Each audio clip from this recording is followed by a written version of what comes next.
Olá, bem-vindos a mais uma das nossas conversas. Hoje a gente mergulha num texto, olha, que dá o que pensar. Judas 1:9. Já parou para imaginar essa cena? O arcanjo Miguel e o diabo, assim, numa disputa direto pelo corpo de Moisés? É uma imagem poderosa, né? E a pergunta que fica é: por quê? Por que essa briga toda? E o que isso tem a ver com a gente hoje? Exato. E lembrando que Judas escreve essa carta num momento tenso, né? Pedindo para o pessoal batalhar pela fé contra uns ensinos bem tortos que estavam rolando ali na igreja primitiva.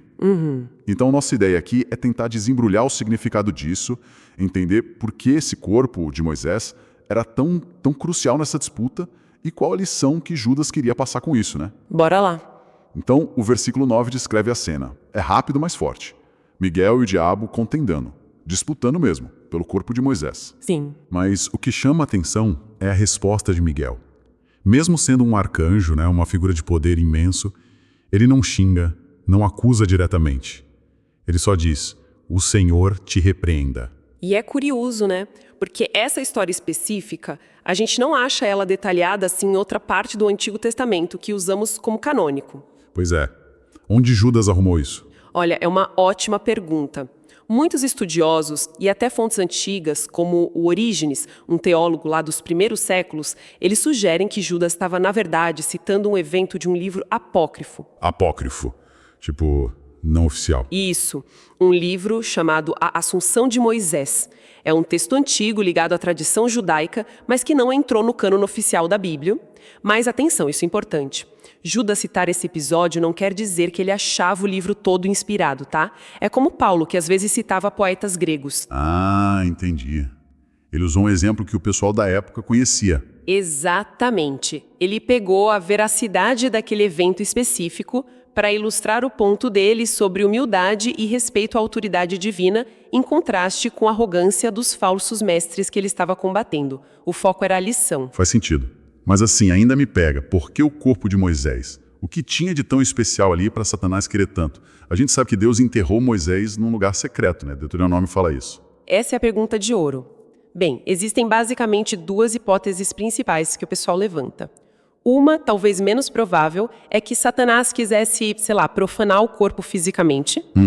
Mas a segunda hipótese, que é mais aceita e faz muito sentido no contexto, tem a ver com quem Moisés era e com a história de Israel com idolatria. Idolatria, como assim? Pensa bem, Satanás não queria o corpo pelo corpo em si, mas pelo potencial simbólico dele. A ideia mais forte é que ele queria revelar onde Moisés estava enterrado para transformar aquele lugar num santuário. Moisés foi o cara, né? O libertador do Egito, quem recebeu a lei, uma figura de reverência máxima. Nenhum outro corpo teria esse mesmo poder de atração. Ah, claro. Satanás sabia que o túmulo de Moisés poderia facilmente virar um local de peregrinação, um foco de idolatria, desviando a adoração que deveria ser só para Deus. Era uma isca perfeita para o povo de Israel. Nossa, faz total sentido. Lembrei agora do bezerro de ouro. Ou mesmo da serpente de bronze lá no deserto, que era para cura e o povo começou a adorar. Precisamente. É um padrão, né? Se a gente conecta os pontos, vê a estratégia do adversário. Pegar algo sagrado, uma figura venerada, e distorcer, usar para corromper a adoração. O corpo de Moisés era, nesse sentido, um alvo estratégico de altíssimo valor. A batalha ali não era só por restos mortais, entende? Era sobre a lealdade espiritual de Israel. Era sobre para onde a adoração iria. Era minar o plano de Deus usando a memória do servo mais fiel dele contra ele mesmo. Uau! Isso muda a perspectiva da disputa toda.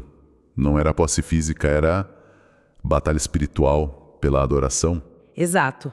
E aí que a resposta de Miguel fica ainda mais instrutiva. Veja bem, ele é um arcanjo poderoso. Alguns até debatem se ele seria Cristo antes de encarnar, embora não seja a visão mais comum. Mas independente disso, ele não banca o poderoso. Ele não diz "eu te repreendo". Ele mostra uma humildade, uma submissão total a Deus. Ele delega a repreensão. O Senhor te repreenda. Que contraste, né? Um contraste gritante com a postura dos falsos mestres que Judas descreve logo antes, no versículo 8. Diz que eles rejeitam autoridades e difamam os seres celestiais. Miguel, cara a cara com o próprio Satanás, não ousa fazer um julgamento direto. Demonstra o respeito que faltava naqueles homens. Nossa, isso é muito forte. A lição central, então, nem depende de quem exatamente Miguel era. Exato. Seja o anjo principal ou uma manifestação divina, a mensagem é clara: humildade, reconhecimento da soberania de Deus. Isso fala muito sobre o perigo da nossa própria arrogância espiritual, né? De achar que a gente pode enfrentar o mal ou a oposição na nossa própria força. Verdade. A gente tem que depender da autoridade de Deus, não da nossa. Então, para a gente amarrar isso, essa história meio escondida lá em Judas sobre essa briga pelo corpo tão significativo de Moisés, ela não está lá por acaso. De jeito nenhum. Ela serve como um alerta poderoso sobre a importância da humildade diante de Deus, de se submeter à autoridade dele. E nos lembra que a verdadeira batalha espiritual, muitas vezes, é sobre a adoração, sobre os planos de Deus.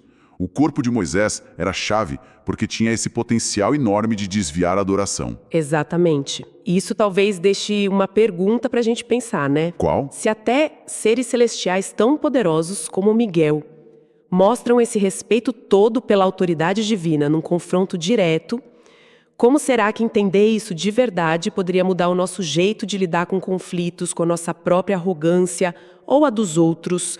Como isso muda a forma como a gente busca a ajuda de Deus nos nossos desafios do dia a dia?